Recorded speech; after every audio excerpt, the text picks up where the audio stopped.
Greeting everyone who are listening to us or seeing our video on YouTube.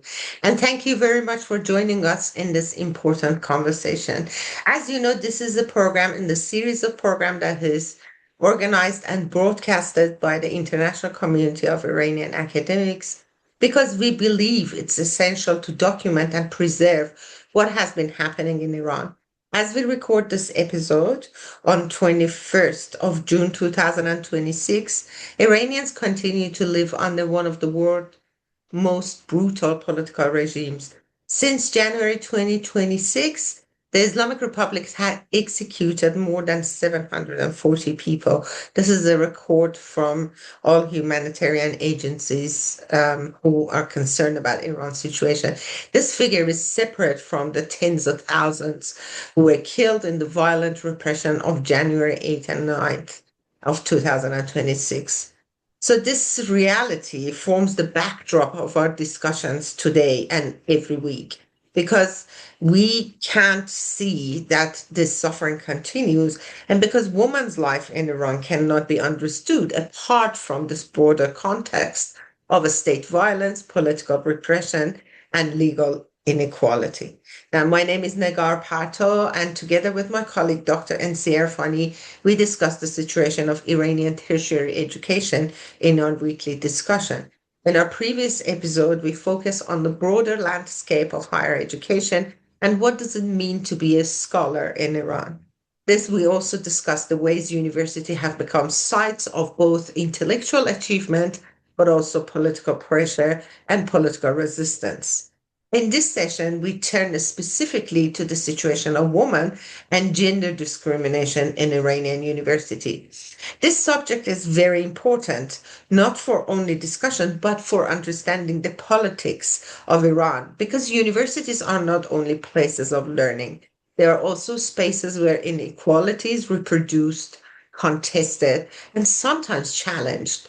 In Iran, women's experience in higher education reflect the broader patterns of legal discrimination, political execution, and social control. They also connect directly to the woman life freedom revolution, which brought global attention to the struggle for dignity, bodily autonomy, and equality in Iran. In our next episode, we will examine more closely the institutional structures that created and continues to sustain this system of misogyny and discrimination, including the Supreme Council of the Cultural Revolution.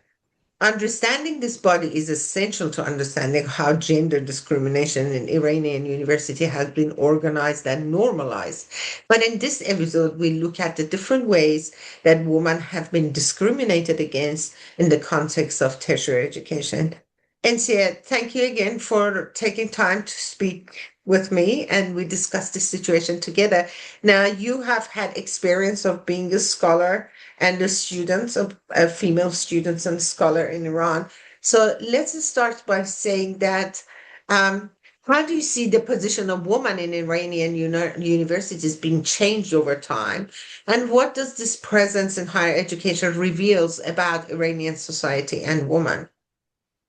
Thanks a lot, dear Negar, and thanks to the international community of Iranian academics that we started this conversation almost a month ago. I'm really happy that we are also continuing it, especially this night. We're focusing on the issue of the women and higher education in the Iranian system. Actually, I was born after the revolution in Iran, so definitely I have no idea about what was happening before the revolution in Iran. But when I look to the pictures and also the involvement of the women in the higher education system of Iran, I really see that at least for those days, almost 50 years ago, Iranian women were really educated and really in a really top position, especially in the case of the universities. And also with the rules of the previous regime, the women have the right for the education and also for the work, and they were really encouraged to have the equal rights. Of course, the society was not ready for that, and then their rights has been given to them. Let's say that somehow donated to them because the previous regime really wants us to find the equality in the case of the system and also for the human rights that they had in their mind. But maybe that was was one of the reasons that after the revolution, the Iranian women, they didn't really understand what they really have, and they didn't really value that. And one of the main consequences just happened almost a few days after the revolution. That was the protest of the Iranian women, because they heard about the issues of the compulsory hijab. And then 8th March of the 1979, they were the women that the first protest happened by women in Iran regarding the compulsory hijab. And in those days, of course, they were not really aware that, this compulsory hijab will also go to the workplaces, to the universities, to the schools also, and they will not have the right to continue their education and work if they don't, obey the rules of the compulsory hijab. So it was just the beginning, and for the regime also, it took almost 3 years that try to implement the compulsory hijab rule. But just almost 1 year and a half after the revolution, they already closed the universities. So then the laws of the hijab, they really implemented when the universities were completely closed. So the university, they didn't really experience that kind of the period because they were completely closed. But we faced that one after in the schools, and then by the laws of the Iran, and the kids should go to the school at the age of 7, and then by the compulsory hijab rule that the regime of Iran imposed, you are forced to wear the hijab at the age of 9. But when you go to the school, nobody really asks you that. At least for 2 years, you are not really mandated to have the compulsory hijab. But the point is that if you don't wear the hijab, you will not be able to be registered to the school. So the process really happening from the elementary school, from the times that you are really a kid. And one of the main things that changed in the case of the Iran was that before the revolution, it was possible to have some, mixed schools of the girls and boys. But after the revolution, all of them completely disappeared. I think that maybe even in the time of the revolution at the beginning, maybe even that they separated also kindergartens. I'm not really sure about that. But now the only places that the boys and girls can be together just at the age of less than 6 or 7, that they didn't go to the school yet. So it's just in the kindergarten issue, and also in the universities.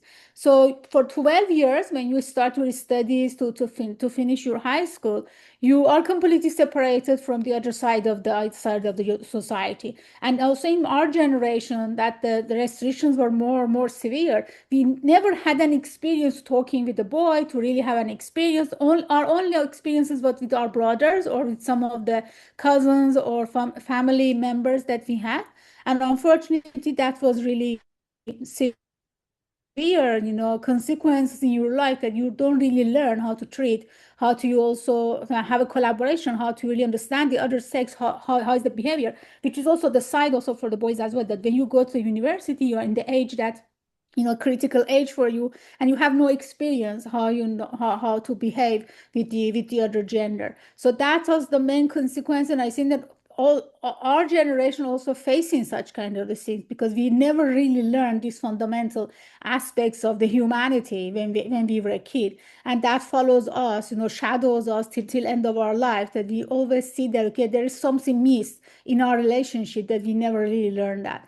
And of course, the compulsory hijab was really, really severe. Although the schools were completely separated, only the girls were in the school, and even the teachers were all of them were women. We never allowed to remove our hijab. And although in Iran that we know that schools are completely surrounded by the high walls and there is no view to the inside of the schools, but unfortunately, even that environment that everybody are women, we were not allowed to remove our hijab. And also, it's not just the hijab that we had as a scarf, which was in the special style.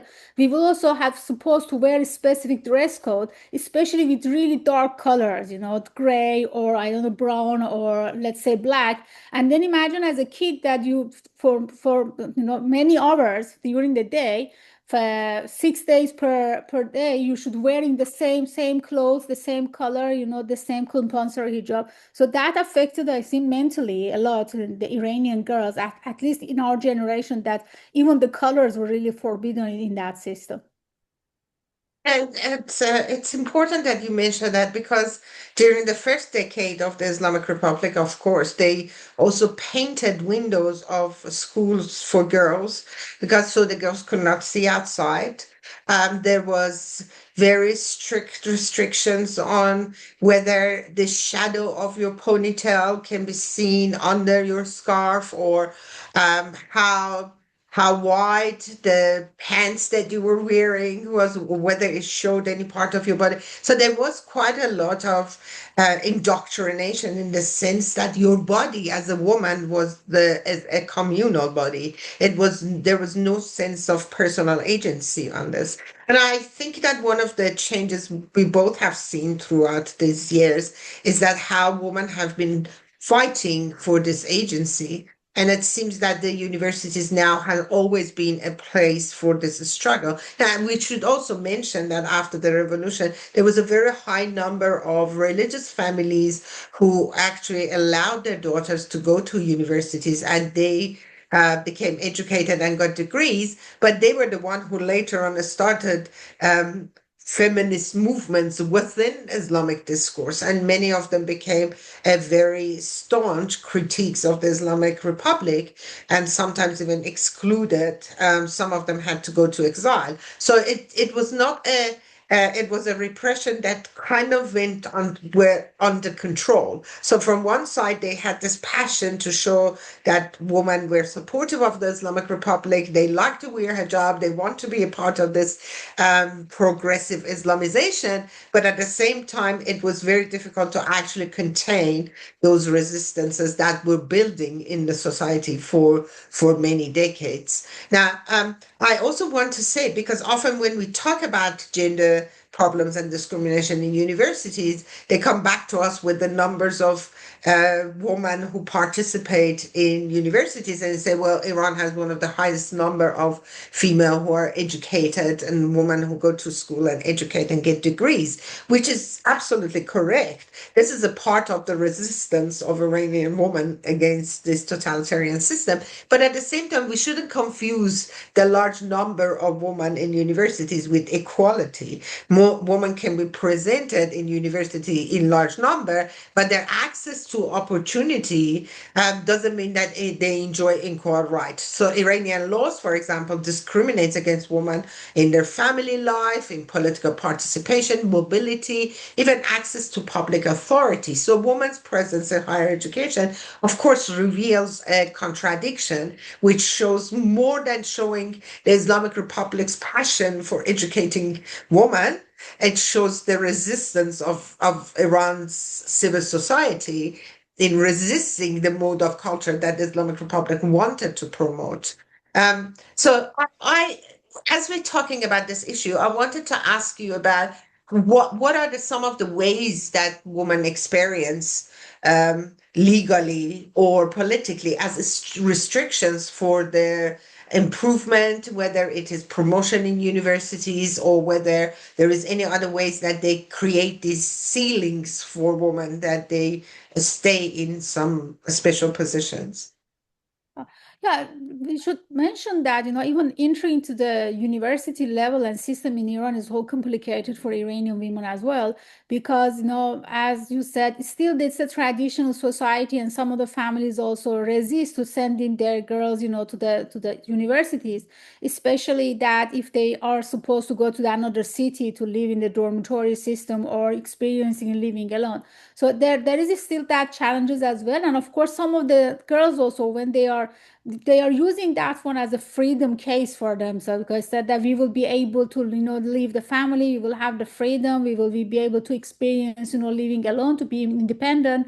And they try really to do that, but unfortunately, even when they enter to the universities and they live in the dormitories, they see really severe restrictions. So the dormitory doors close at time 8 p.m. So after that, you are not really allowed to leave that surrounded situation, and they are surrounded by the walls, and there is a guard there. So imagine, it looks like a prison, after that. And even when you are also living in that environment, because some of the guards are male, you are not even allowed to come to the public places to to really free places without hijab. So you are always with wearing hijab outside of the building, that you cannot even take the sun because you should be really covering yourself. And inside the building, there are also the female ones that they are also controlling you, that what you are doing, whom we are talking, especially in our time that we didn't have, the cell phones, and then there were not that the connection. So the families were supposed to calling, with the phones that they were located in some specific places. So it was supposed that you are leaving, the restrictions of your family to be free to go to the university. But unfortunately, in the universities, you were experiences, at least in the time that you were in the dormitory, in a really severe condition, that the rules were even harsher than the ones that you were experiencing with your families. And you were not allowed to be out at night. You were not allowed to invite any friends, any family members. It was completely forbidden. And if you had the relatives or families, in that city, or if you wanted to leave the dormitory to go to your home city, you should have a letter from your parents saying, okay, they know that they are aware that you will be out for a few days and you will not be in the dormitory. So it was really restricted situation. It is still the same case right now. I'm not saying that it was in my generation. It is exactly the same thing that's happening right now. And unfortunately, I also remember that because it was really funny situation. They wanted to, at the universities, the girls and boys are together, but they always constructed the dormitories or female in really, far places of the campuses of the universities, just not allowing them, during the night, dark times, they will have a time, maybe somehow they communicate with boys in the university. So it was one of the really humiliated, let's say, situation that Iranian girls experience when they also entered the university.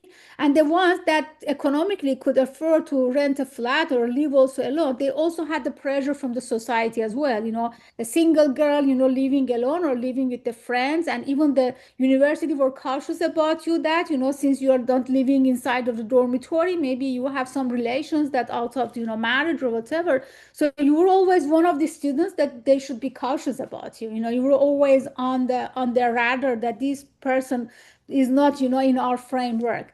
So that was one of the main severe situations that also you experienced, to going to the another city to continue your education. And when you enter to the university in some specific subjects in Iran, there is a limitation for women. So you are not really allowed to go to many subjects. And you mentioned a really good point, because I studied physics, which is the basic sciences, and women are always underrepresented in these subjects all around the world. That's the fact that we cannot hide it. But the point is that in Iran, even in my time, 20 years ago when I started my education, our class was almost 50-50. So 50 women, 50 men. It was a really quite strange statistic in the case of the Iran, because whenever the people looking Iran system, they said, okay, that's wonderful, because we could never reach that number even right now after 20 years. But we should not really mistaken that the regime of Iran never tried to talk about the equality in Iran. The issue of the EDI has never been discussed, even right now in the 2026 in the concept of the Iranian region. Never ever. It's not in their agenda at all. So how the Iranian female, they just get that position because in Iran you have an entrance exam to go to the universities. So you should really study hard to find your position in that, at that level of the universities. And for basic sciences, at least I could say that since male students, they are not really encouraged to do these studies because they know that they are not going to find a job and economically they will be in problem. So that gives more space also for females also to participate in to enter the university, because they really see the Iranian girls going to university just escape place for them, and also for the steps for progressing. So they all really want to go to university, whatever the subject it is, which is really bad for a society, because you enter to the subjects that you don't really like it, or you are not even have a talent to do this subject. But since your goal is just, going to the university, because you know that after the high school, there is with that degree, you will not be able to find a job. There will be a forced marriage from the family or from the society, and all these problems. You say, okay, let's postpone all these, pressures for a few years more to go to the universities. So that's how you see in the bachelor level, even in the basic sciences, the number of the female and male students almost equal. But when you go to the higher levels, from the pressures from the society or the interest of the girls, even for having the families and all this stuff, they completely disappear from the society. So when you go to the PhD level, at least in my subject in physics, you see that the statistic is even worse than the ones in the other countries, that they admire in the regime of Iran, that that's really great, that in bachelor level you have 50-50, but they never see that. All of us, we are like the leaking pipes, that we completely disappear from the system. And imagine that how it happens in the level of the faculty levels, because when you want to go to the faculty level, there is evaluation, now your ideological, beliefs, your dress code, your whatever you have as a female affects your hiring and also your evaluations in the university level to become a faculty member. So the number drops significantly. So the statistics of Iran is really much lower. And also the rate of the hiring in Iran, the employed, educated women in Iran is much, much less than the other countries. And this is also a big alarm even for the regime of the Iran, that they mentioned several times that they're spending too much budget to training these women, but at then they are not involved in the case of the economy of the society, which is a really big alarm for that society as well. Yes, absolutely. One of the points that was very interesting in your discussion was a point that I also noticed through my examination of Islamic Republic's politics. It's a combination of laws. So they have sets of laws that restrict women. And then these sets of laws are combined with some form of institutional control. So as you mentioned, you have guards in front of dormitories. Then you have a special woman who come around and tell you whether you should wear that skirt or not that skirt, even in the dormitory. So there is a constant institutional control. And also then there is a surveillance. So it's a three-layered model of control that they push. But also we talked about like this pressure, social pressure, but I also think that this is a major point of the political culture of the Islamic Republic. So it is they promote these modes of thinking. They constantly produce programs, media programs, and others in which women who are independent and wealthy or make money out of the profession, they are bad people, women who give up everything to go back into a marriage, even if that marriage is not good, but reproduce and have children and become a mother, they are good. So this good citizen versus bad citizen has always been playing up.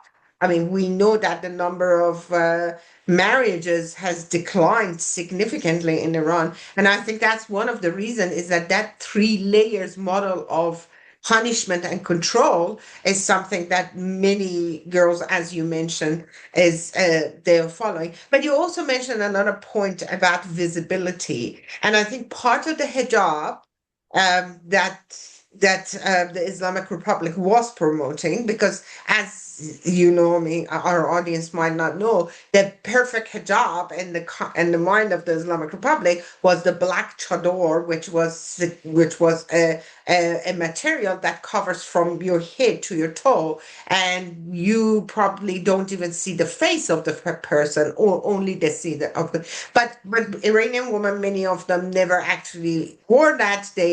They replaced it with a three-piece materials that would allow them to work, and that was a pants and a manteau, a long manteau, and a scarf, which was always an issue. But this was again a model of the Islamic Republic to make them publicly invisible. And some of the studies that I have done is that all the Islamic movements that gain control in the form of Al Qaeda, Muslim Brotherhood, later on the ISIS, all of them who gained power and control Taliban, and all of them, this was the first thing that they promoted. So this idea that women should be invisible in public space, whether through burqa or hijab or chador or whatever means that they could, was actually an intentional system that Islamic Republic also promoted in the region. So not, as you mentioned, women students and academic are often expected to conform to all of these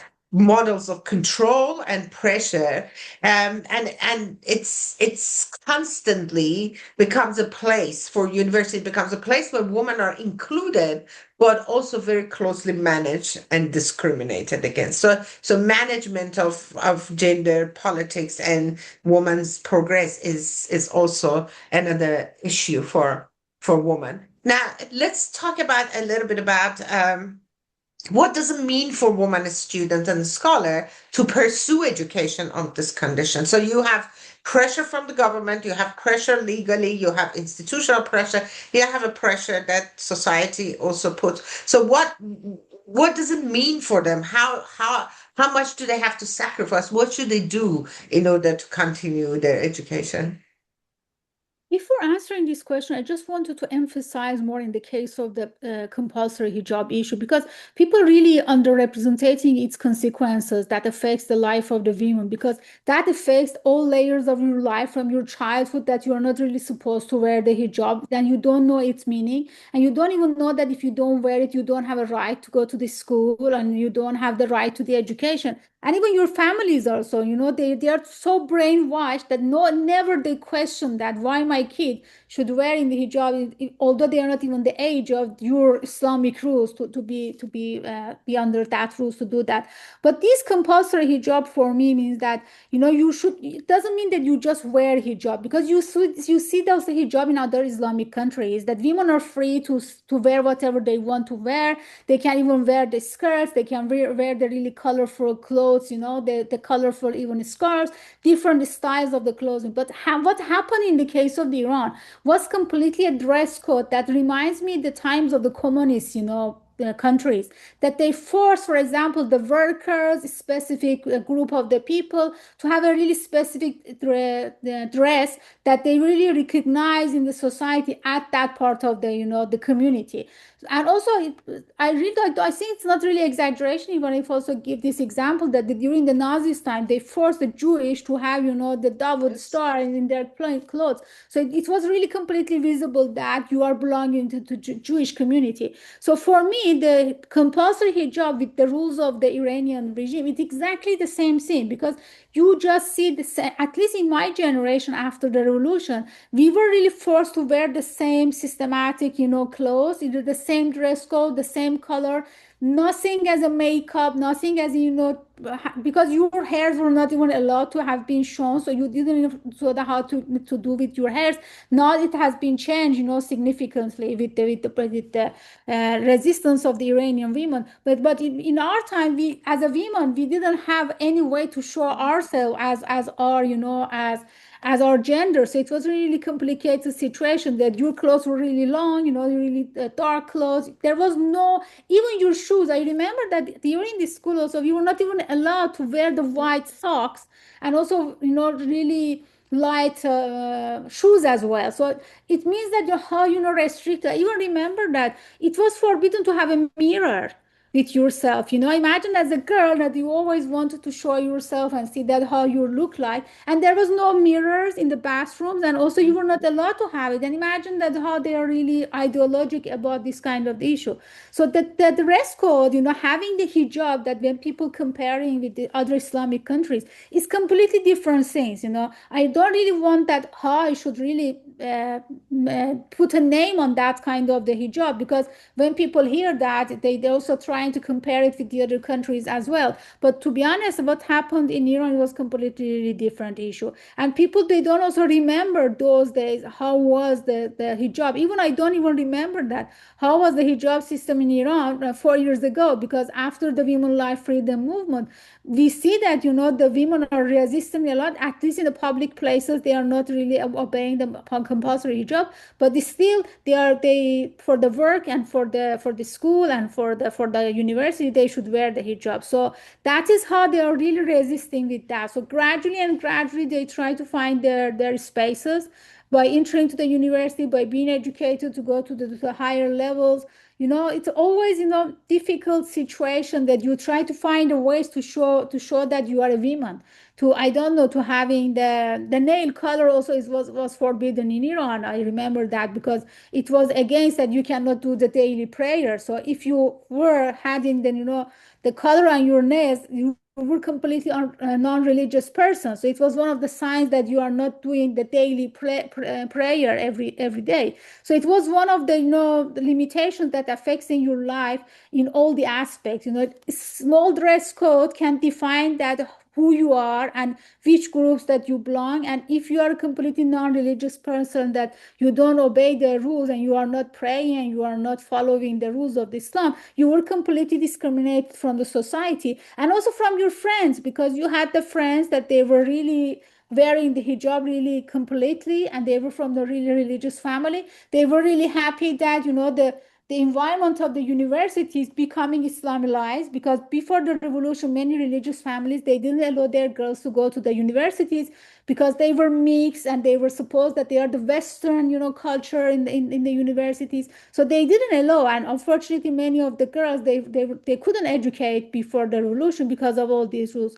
So and after the revolution, they were really happy that okay, now the environment of the universities are completely ruling with Islam, so they're controlling everything. So we know that, with their definition, the universities now are the safe places for their girls. So we had these classmates as well. So sometimes even they criticizing us, although we were wearing that mandatory hijab, but we were criticized that why we are not wearing chador, why sometimes, we are having a little bit of makeup at the universities.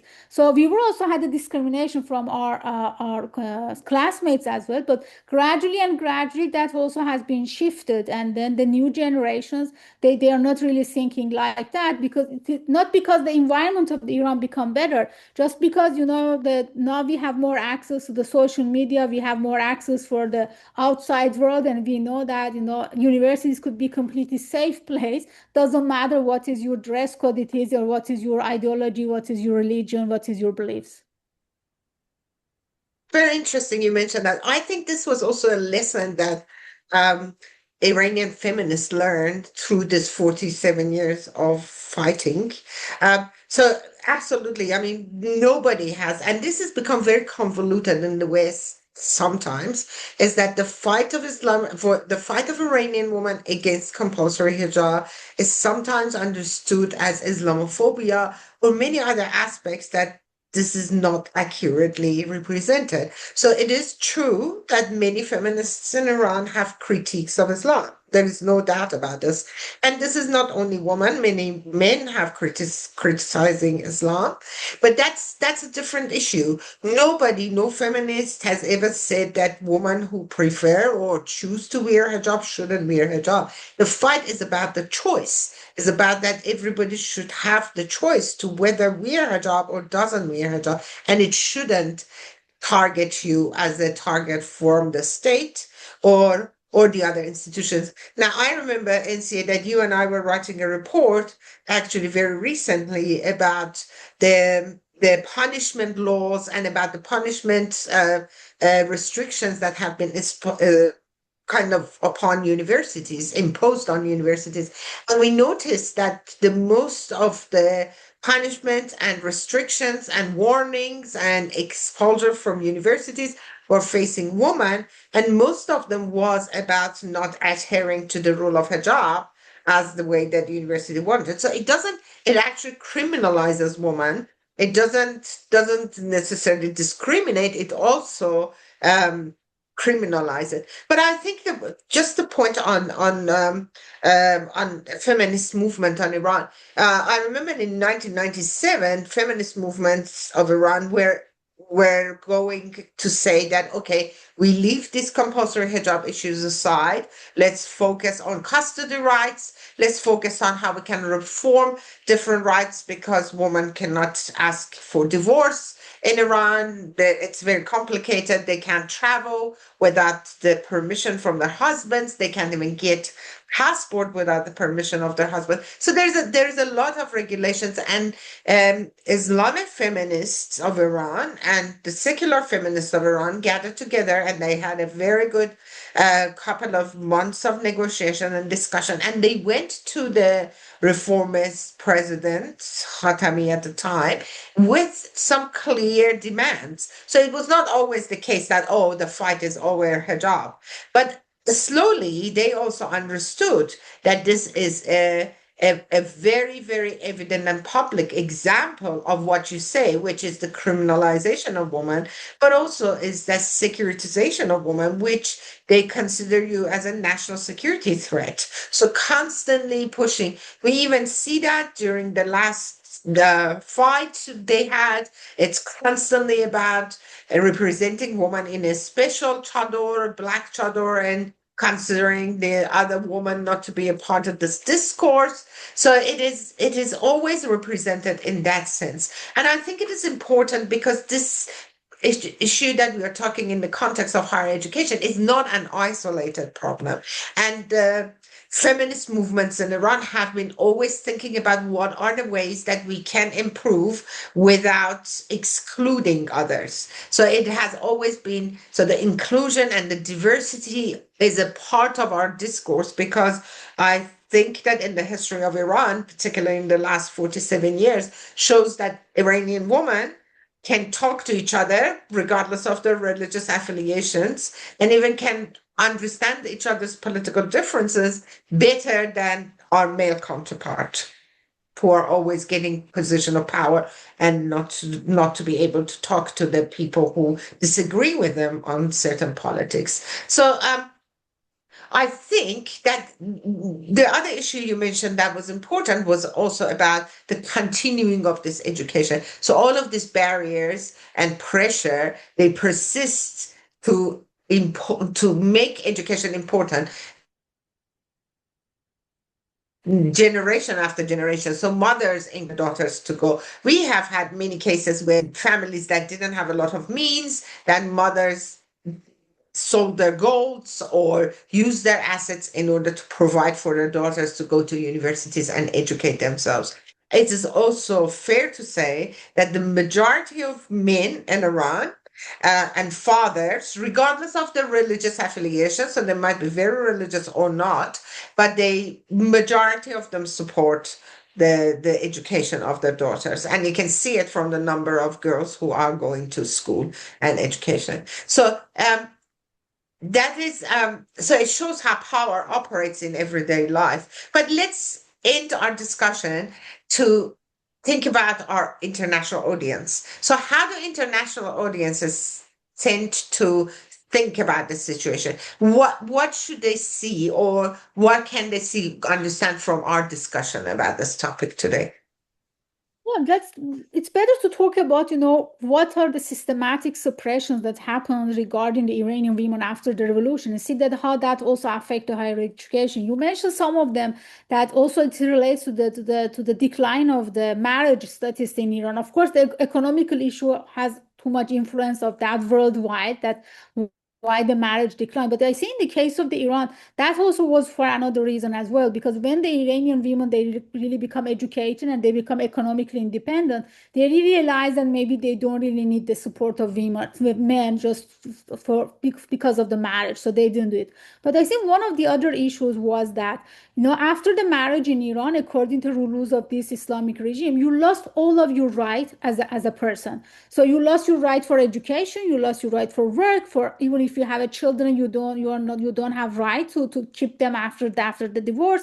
You lost your right for divorce because you are married, and if you want to divorce, you don't have this right. You cannot even get the passport without the permission of your husband. Imagine that you are a single person and you have all these rights for yourself. You educate, you have a passport, you travel, you work, and you are completely independent. But after the marriage, all of these, rights will given automatically to your husband. Yeah, it's like And voluntarily you give your rights away. it's not really voluntarily, because at least I remember that in my generation, many of the women and girls, they were not really aware of that. So they were signing something during a marriage that they didn't really know, because the regime never talks about these things. So we are not really educated that what's going to happen. Many things, as well as the many things, even the right in the relation that you are going to have with your husband, you never learn about these things in school and even the university. So imagine that this kind of the rules, that they're completely inhuman rules, never been educated. You never learned about these things. But after years, especially with the rising of the social media, we hear that, okay, what's happening, because you sign something and you are not really aware. I just remember that if I was married, 20 years ago, I was not aware of any of these rules. So I didn't really know that if I marry, I'm signing all these things automatically without really knowing that what's going to happen. And we heard also many of these restrictions that also affected many famous Iranian women, that they signed it without knowing that, and maybe even they trusted their partner, their husband, and then realized that they are using it against them. And unfortunately, we also hear that even some Iranian men that they are also living abroad, they are also educated with that somehow Western culture. They are using such kind of the rules against their women, against their wives, when they are traveling to the Iran to put in pressure. They making the divorce with Islamic rules because they know that if they do in the Western countries, it will be more, difficult for them. It will not be in their benefit. But unfortunately, when it comes to the women rights, they unfortunately they use it. So exceptionally, but unfortunately, it exists there. So I just wanted to mention that system in the concept of Iranian regime, it is the systematic, segregation in the case of the women. So it is the gender apartheid, let's say, that's happening there. It started from the hijab. You mentioned about the feminist activism in Iran, that if when the situation of the country with the time of the reformists, that they find a space to go and then they ask for their rights. The discussion started from those days that I was the university student, so I would become aware of that. But the point is that you mentioned that they put aside the compulsory hijab. I said, okay, let's accept it as a fundamental rules of this regime, and let's negotiate about the other issues, especially, for example, the age of the marriage in Iran, which we know that it declined a lot after the regime, because and in the previous regime, the age was 18. And in this regime, the age dropped to the 15. And also so sometimes we see in the rural places that, okay, with the permit of the father, because for the marriage, unfortunately, you should have the permit of your father. That was not the case before the revolution. So imagine that you are at the age of the 50, or if you are a virgin, as with the rules of the Islamic Republic, your father should give you a permit to marry. Imagine that how it could be as an educated person. If your father does not allow you to marry, you are not allowed to do that. So the number that this age also declined it a lot. But you said that that these feminists, they wanted to do the negotiation regarding these rules, that we lost them because, as I said, the previous regime donate us this to us. We never fight for this freedom and for these rights, and unfortunately, it was given to us, and we never fight for it in a really good way to really protect them. And I think that after all these decades that we saw the women life freedom, that it started with the hijab, it started with the killing of Mahsa Amini because of hijab. Maybe I could say that we made really a mistake, because we realize that, okay, we are putting away a fundamental right of a person, how to wear, how to be presented in the community as individual person, and we are just saying, okay, let's accept this. So we are starting from completely something wrong equation. I We are agree. something. So maybe at those times the environment was not okay. We should really see the situation of those days. That the Khatami was in just power, the reformists, for 8 years only, and also they had also pressure from the other sides of the regime. And one cannot really blame those people. But the start point was really wrong, because after 3 decades, we ended up a place that realized that the first things that we should negotiate on, that the first thing that we should insist on, that was the compulsory hijab. That because it affects in all parts of our life, for working, for educating, for whatever, and also for the visibility of the Iranian women outside Yeah, of society. Because when also you're traveling as a student, as a faculty member, you are always in a situation that what you should do, that you have a freedom to not wearing hijab outside, but you already know that if somebody realize that you didn't do it, you will have a pressure. And from the other side, they see the hijab, as a sign of the Islamic Republic, because the way that you are representing your country is completely different. We should really see the Iran before the women life freedom revolution, that how was the vision of the Iran and also Islamic Republic outside of the country. Now it has changed a lot. But a few years ago, even as a woman, if you were wearing hijab as an Iranian woman, they always suppose that you are supporting the Iranian regime.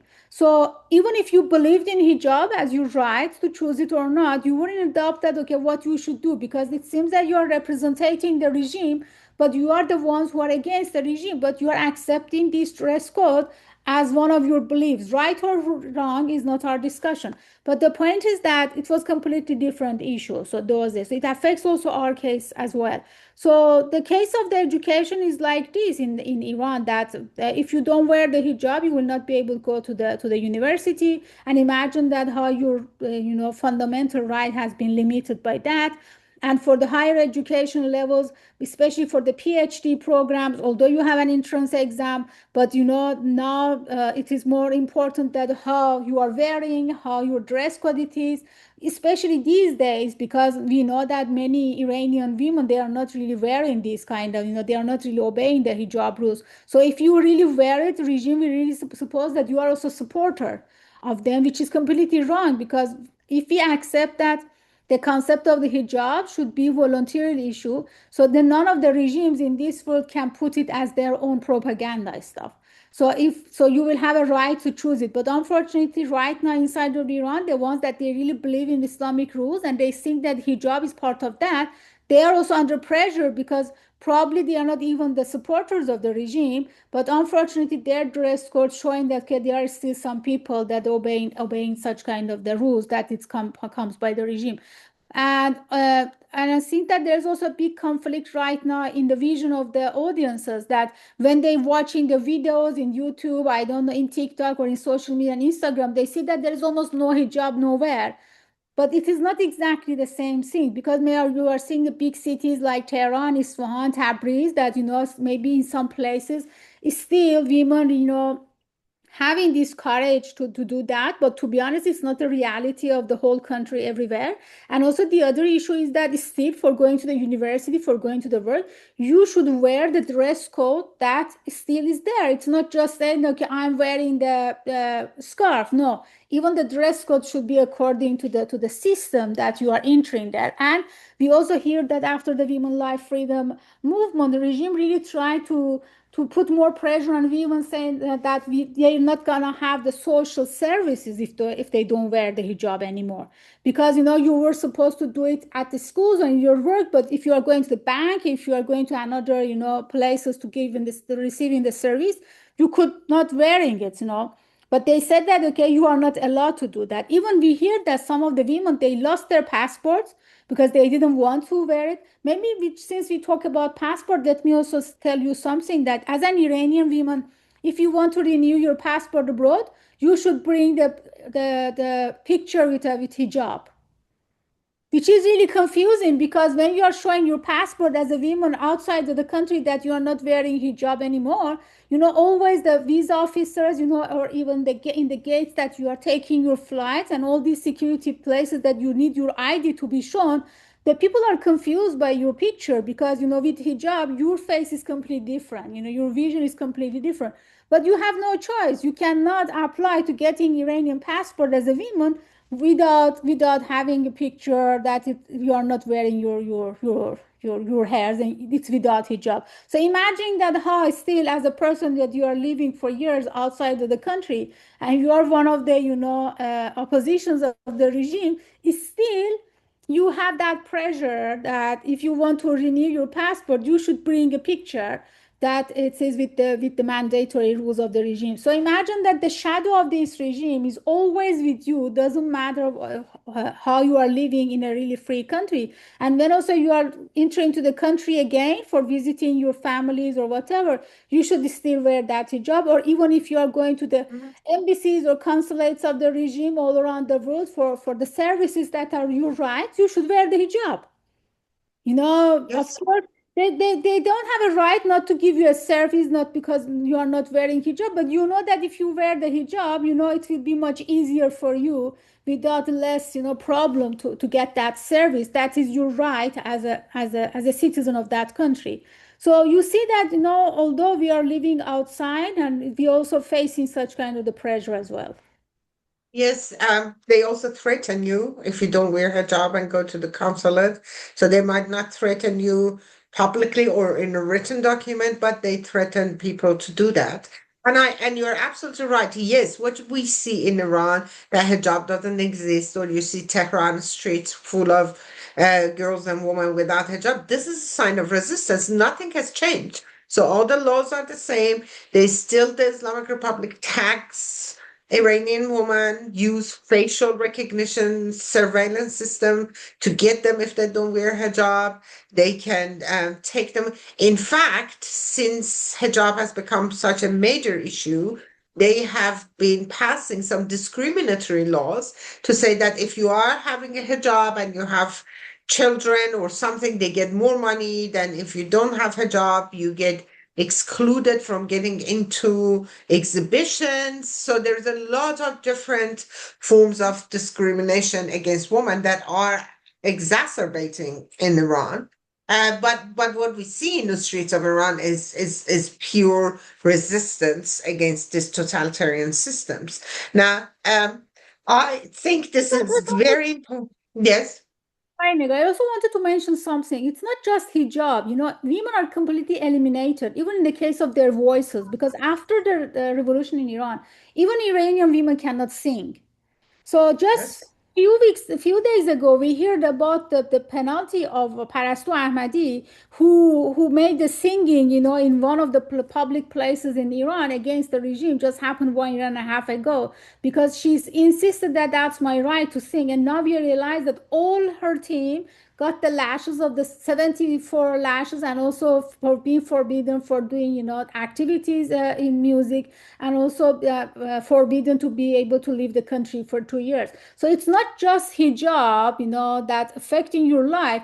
As a woman, you are eliminated completely from the society, from many many aspects, that you cannot sing, you cannot be in the music player, and whatever that regime thinking that your voice, your visage, your personality as a woman will gonna danger their Islamic rules and their ideology, which is exactly what's happening in the case of the Taliban right now. So if people really wants to know that what happened in Iran, it's exactly what's happening right now in Afghanistan. We already passed those days. And I should also emphasize something really important, that why Iran never become something like Afghanistan, because we really had a really great time of the Pahlavis dynasty in Iran.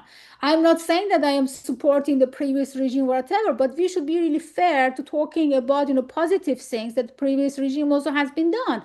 In the case of the education, in the case of the women rights, that we had them. Of course, we lost many of them, but they couldn't eliminate all of these things. So I'm just thinking that if we are just passing from the Qajar dynasty to the Islamic regime without having that almost 50 years of the Pahlavi time, our situation now was even worse than the time of the women in the case of the Taliban, because in Afghanistan, because they already had 20 years of being get rid out of Taliban, but it was not really enough time to really get established. So we had almost a half a century between all these regimes, that they were not really supporting women, and we had our rights, and also the educated women, although they lost their right for working, many of them, they prefer to stay at home, not obeying the compulsory hijab. And after that, when they realized that it becomes the rule of the society, they couldn't come back to their works, because they suppose that if they resist, it will go away. But unfortunately, it doesn't work, and they lost their work and all this stuff. But these women didn't change. They had that idea, but unfortunately, they were completely isolated. So these women, they grown up their daughters in a way that they should resist. So that's how that happened. I'm just thinking that if those women didn't exist in the case of the Iran, that they were not educated, they didn't see that we could have the female minister, we could have a women ambassador, because in the previous regime we had, but after the regime we never experienced such kind of the things that Iranian women can reach to that upper level of becoming ambassador and ministers. But the previous generation, they experienced that. So that experience really helped us to realize that as a woman, we don't have any limitations. These are the rules and policies of the societies, and laws from the ideological regime can forbid you. So you should really resist for that. So that was the case that we were facing in the case of the Iran. So it's not just hijab that we are talking about, that everything has been affected by the ideologies of the regime regarding the case of the Iran. As I also mentioned, that it looks really ridiculous that in 21st century, women cannot sing. And you can really expand that ideology to many aspects of the Iranian women life. Absolutely. This is also an insult to gentlemen in Iran to say that a woman cannot sing to take them away or stray them away from the right path. So this is something that I think many men of the younger generation who completely disagree with. And I think you're absolutely right. The generational struggle and the fact that regardless of what the political environment was, women tried in their homes to raise children who should have agencies and can fight this oppression.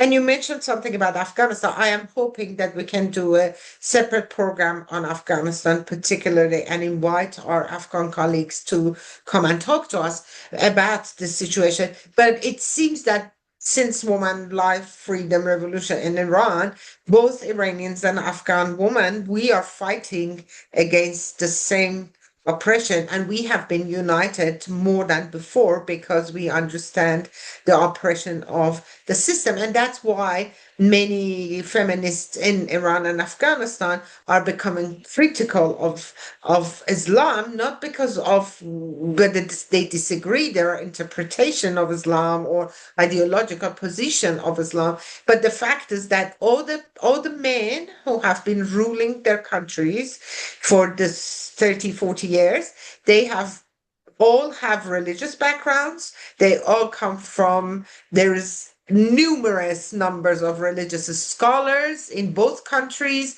who monitor states regulations, pass states regulations, and there is a numerous processes that make sure that this is abides by the Sharia. So it is almost inevitable for feminists to have critiques of the Islamic system that creates this. Maybe if it was a secular state, the Islamic scholars and those who interpret Islam would be much more protected from these critiques. But whatever it is, we all know that these pressures are combining and they still exist. And we really need to have a conversation about women's rights in Iran and in different parts of the West Asia and the Middle East and Afghanistan.